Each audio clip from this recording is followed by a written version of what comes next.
Oke, Assalamualaikum warahmatullahi wabarakatuh. Balik lagi bersama saya Anandita di channel Trigona Software. Oke teman-teman semua, di video kali ini kita akan membahas mengenai Q&A apa aja sih yang disampaikan sama teman-teman kita nih di channel YouTube kita sebelumnya. Nah, jadi buat teman-teman semua yang sekiranya nih baik pengguna program kasir kami ataupun yang berencana menggunakan program kasir kami yang masih bingung nih saat trial mungkin ya. Kenapa nih kok tiba-tiba untuk stok saya kok minus ya? Kok tiba-tiba ini nggak bisa ya? Dan gitu seperti itu. Nah, di sini kita akan bahas satu-satu teman-teman semua ya. Jadi, misalkan yang kita bahas ini tidak ada di kendala kalian, bisa langsung aja chat di kolom komentar kami. Dan juga jangan lupa nyalakan loncengnya, biar nanti misalkan kita upload lagi itu bisa kalian teman-teman lihat ya untuk podcast selanjutnya. Oke, nah kali ini kita akan langsung nih jawab pertanyaan teman-teman semua yang akan dijawab sama rekan kita, yaitu ini dia Mas Unggul. Halo, selamat pagi Mas Unggul. Pagi. Nah, Mas Unggul, ini banyak banget kemarin yang sempat tanya-tanya nih di channel kita kalau ada kendala-kendala saat penggunaan program kasirnya nih Mas Unggul. Boleh nggak aku baca nih Mas Unggul? Ada 3 pertanyaan nih. Oke ya. Nah, yang pertama ini ada pertanyaan dari Bapak atau Kakak ini ya, DKD.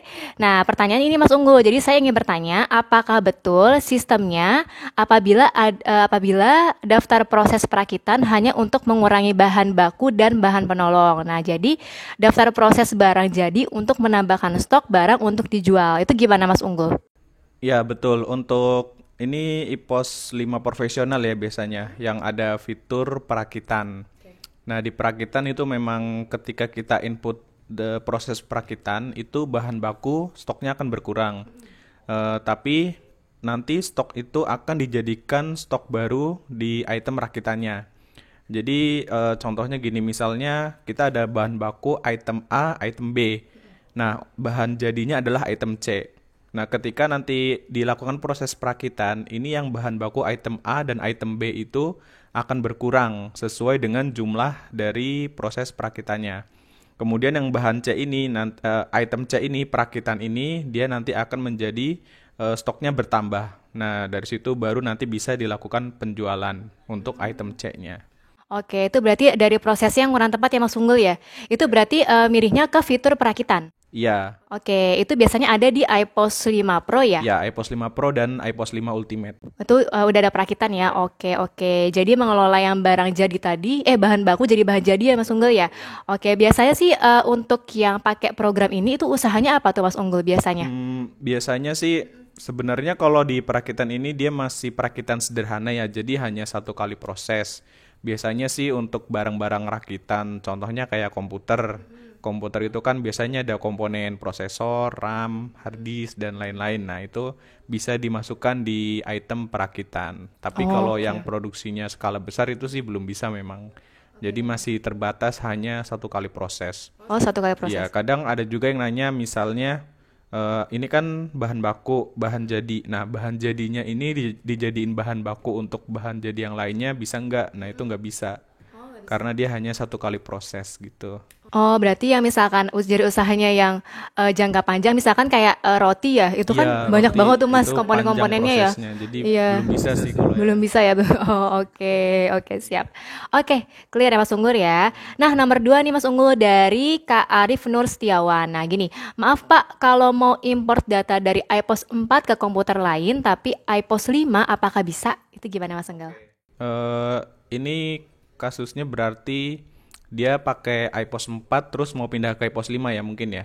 Betul. Kalau kayak gitu mungkin bisa, tapi di iPos 4-nya itu kan dia beda komputer ya sama iPos 5-nya. Jadi prosesnya dari iPos 4 yang ada di komputer lama di backup database-nya, kemudian di kemudian di komputer yang satunya lagi, komputer yang baru itu juga harus install iPos 4 juga. Nah, jadi dari komputer lama di backup, kemudian di restore ke komputer yang baru.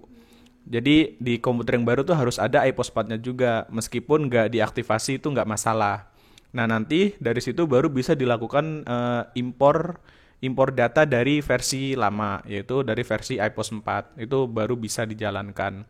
Jadi prosesnya begitu, harus backup dulu dari komputer yang lama, kemudian di restore ke komputer baru dengan database iPOS 4 juga. Setelah itu baru dilakukan impor data dari iPOS 4. Oh, ke iPOS 5 itu ya? Iya. Oh, berarti misalkan mau pindah itu yang server yang di iPOS yang harusnya mau digunakan buat iPOS 5 itu harus download iPOS 4 juga ya? Iya, betul. Oh, itu gunanya misalkan ini ya kan untuk ekspor data itu kan ada apa aja sih Mas yang bisa dipindahin? Ya, untuk data yang bisa dipindah biasanya itu data master, master barang, master pelanggan, master supplier, kemudian stok akhir juga bisa, sales juga bisa, kemudian juga saldo hutang piutang. Jadi saldo akhir dari hutang piutang di iPOS 4 akan dianggap saldo awal di iPOS 5 begitu. Oke, berarti nanti misalkan mau lihat transaksi tinggal buka aja iPOS 4-nya tadi itu Iya, bisa ya Mas Unggul ya? betul. Masih Iya. bisa ya? Iya. Oh, walaupun nggak aktif dia tetap masih bisa dibuka Bisa, iPOS iya. 4-nya ya? Nggak perlu aktivasi, nggak apa-apa. Oh, oke teman-teman ya. Jadi misalkan ada yang terkendala mau perpindahan dari iPOS 4 ke 5 tadi ya seperti Mas Unggul bilang, itu adalah siapin dulu nih server yang ada di yang mau diaktifin ke iPOS 5 ini sudah pastikan install juga untuk iPOS 4-nya. Jadi nanti tinggal migrasi data aja nih dari iPOS 4 ke iPOS 5. Langsung ke Excel aja Mas Unggul ya. Itu untuk perpindahannya nggak sulit kan Mas ya? Nggak sulit karena itu emang udah ada fiturnya gitu. Jadi Udah ada nggak fiturnya perlu ya? pakai Excel lagi. Oke, siap-siap. Langsung aja ya. Oke, pertanyaan nomor 3 ini dari Kak Awang Azim Nurokib. Nah, ini Mas Unggul, saya punya usaha grosir sembako dan baru mau pakai iPOS. Jadi ini mau ini ya berencana pakai iPOS dan di iPOS tidak dapat stok minus ya Mas dan tidak ada stok maksimal di mana waktu order barang otomatis bisa terisi sesuai barang yang terjual saja dan ada maksimal jumlahnya untuk setiap item barang agar dana tidak membengkak. Dan mau tanya juga nih untuk iPOS Android itu seumpama koneksi sedang hilang, apakah masih bisa transaksi dan bagaimana dengan stoknya? Apakah berjalan di database utama? Oke, jadi ini Satu dulu, Mas. ada beberapa pertanyaan ya dari Iya, yang tadi satu dulu deh yang orang. pertama ya. Yang Itu gimana? pertama Bisa itu minus nggak stoknya? Stok bisa minus. Oke, di iPOS 5 memang stoknya nggak bisa minus ya. Jadi ketika kita mau jualan harus ada stoknya. Jadi khusus iPOS 5 dia nggak bisa minus. Yang kalau mau pakai yang bisa minus bisa pakai yang versi 4 atau versi web base-nya yaitu ke toko. Nah, itu yang pertama. Kemudian yang kedua tadi apa pertanyaannya? Untuk yang kedua, gini, tidak ada stok maksimal ya di mana waktu order barang otomatis bisa terisi sesuai barang yang terjual saja. Oke, jadi ini maksudnya ketika pembelian dia ingin di setting ada batas maksimal gitu ya? Iya, betul. Oke, kalau untuk itu belum ada ya fitur untuk pembatasan stok maksimal. Kalau stok minimal itu ada, tapi kalau pembatasan stok maksimal itu belum ada gitu. Berarti misalkan udah minimum banget tuh nanti kita ada warningnya gitu Mas ya? Ya, ada warningnya. Kalau minimum, misalkan minimumnya 5, ketika stoknya udah kurang dari 5 dia ada warningnya. Jadi kita harus segera order lagi ke supplier. Tapi kalau untuk pembatasan stok maksimal itu belum ada sih fiturnya. Dan jarang juga sih orang pakai. Oh gitu, itu ada settingan juga Mas, misalkan ada batasan stok minimum nih. Misalkan diingetin kalau udah stoknya 10 biar kita order lagi gitu, kita bisa ngatur atau emang udah otomatis? Bisa ada pengaturannya ya, setiap item bisa berbeda. Oh, Karena bisa beda-beda.